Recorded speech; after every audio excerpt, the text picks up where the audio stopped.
लाफानोसै आंबो दे दा लोब हाबनायखौ नुनो मोनदों दिनै चिरां जिल्लानि बाथौ खेराइ फेमिलि रिजर्टआव अदालगुरिनिफ्राय आरम्भ खालामनानै गसाइगावसिम माने माजबाटनिफ्राय आरम्भ खालामनानै गसाइगाव श्रीरामपुरसिम बोख्लायलाय लगायसै आरो बिजेपिनि गोबां लिडार आरो कर्मीफ्रा जोंनि बिपिएफ हान्जायाव जयनिं लादों बेखौ बयबो मिथिगौ जे दिनै इउपिपिएलआनो जा बा सोरबा मथथे बिटिसि ओनसोलाव माने इउपिपिएल सरकारादि इउपिपिएलआदि सरकार सालायनो रोङाखै बेनि थाखायनो दिनै बिटिसि ओनसोलनि गोबां बिजेपिफ्राबो आरो गोबां इउपिपिएलनि कर्मी लिडारफ्रा जोंनि बिपिएफ हान्जायाव हाबगासिनो दं बेयो दिनैनिल' खोथा नङा आरो हाबबावगोन गोबां हाबबावगोन दिनै नुनो मोन्दों तामुलपुर जिल्लानि सेक्रेटारि इउपिपिएलनि सेक्रेटारि आगोलाव तामुलपुरनिनो आबसुनि प्रेसिडेन्टमोन नामा मथथे बेबो बिथाङाबो खोथा होदों तामुलपुराव 5,000+ इउपिपिएलनि कर्मी आरो बिजेपिनि कर्मीखौ डिसेम्बरनि गेजेराव बिथाङा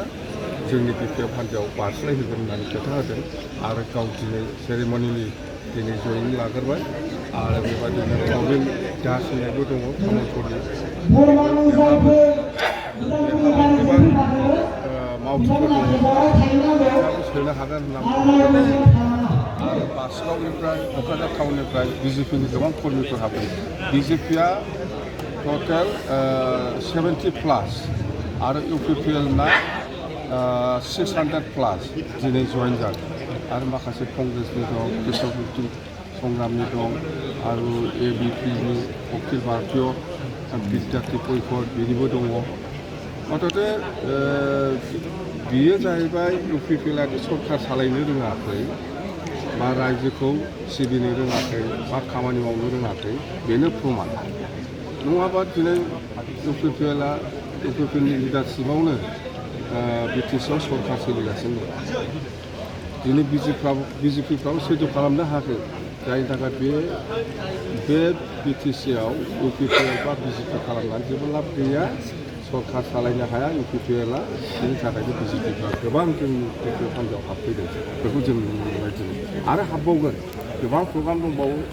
फैगौ 30 नभेम्बराव जोंहा सिदांनिसिम मिथिं जागोन बेहाय गोबां इउपिपिएलनि लिडार आरो बिजेपिनि लिडारफोर हाबगोन बेवहायनो बेखिनि खोथा एक्स एनडिपि माने बिथांमोनहा इउपिपिएल खालामोमोन एक्स एनडिपि मानसि बिथांमोना सुक्ति खालामखांनायनि उनाव दिनै निजा सरकार बिथांमोना इउपिपिएलखौ सापर्ट खालामदों निजा सरकार थासेयावबो दिनै बिथांमोननि उइद्र जायाखै बा रिहाबिलिटेसन जायाखै बा जेराव थानायफ्रा दासिमबो सासेबो गवाखै जायनि बेखौनो बिथांमोना दुखु मोननानै इउपिपिएल खालामनानै जेबो लाब जानाय नङा बिपिएफआवनो थानानै बिपिएफआनो मोजां देनां सरकार फैयोबा जोंनि केसफोरखौ उइद्र खालामफिनसैल' बा जेराव थानाय एनडिएफबिनि सोद्रोमाफोरखौ बख'नांगौ बेफोरबायदि माखासे बिथांमोना बुंदों जों सरकार फैयोब्ला आं नाजागोन आरो जोंहा साहस दं जेलावनो था बा केसानो जा बेखौ उइद्र खालामगोन सार नुनो मोनदों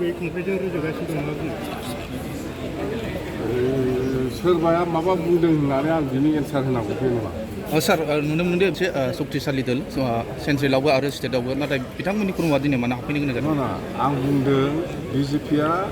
मानो बिपिएफआव हाबखो बेखौ आं बेखौनो बुंदों जे इउपिपिएलआ सरकार सालायनो रोङाखै इउपिपिएलनि थाखायनो माखासे बिजेपि कर्मीफ्रा बिटिसिआव थानाय माखासे बिजेपि कर्मीफ्रा बिपिएफआव हाबनो बायद' जादों जेबो सुबिदा मोनाखै गोबां खोथा होदोंमोन रायजोफोरनो जेबो सुबिदा होनो हायाखै बेफोरनि थाखायनो माखासे बिजेपि कर्मीफ्रा इउपिपिएलनि थाखायनो माखासे बिजेपि कर्मीफ्रा बिपिएफआव हाबनो बायद' जादों लकसभा निर्बाचन जागोन माबायदि साखा लकसभाया मे मासाव जागोन बिपिएफआ आगोलाव जेरै सिद्धान्त लादों हारसिङै गेलेगोन होननानै बेनो दाबो दं एखे आरो जोंना प्रिपारेसना बिराद मोजां जों देरहागोन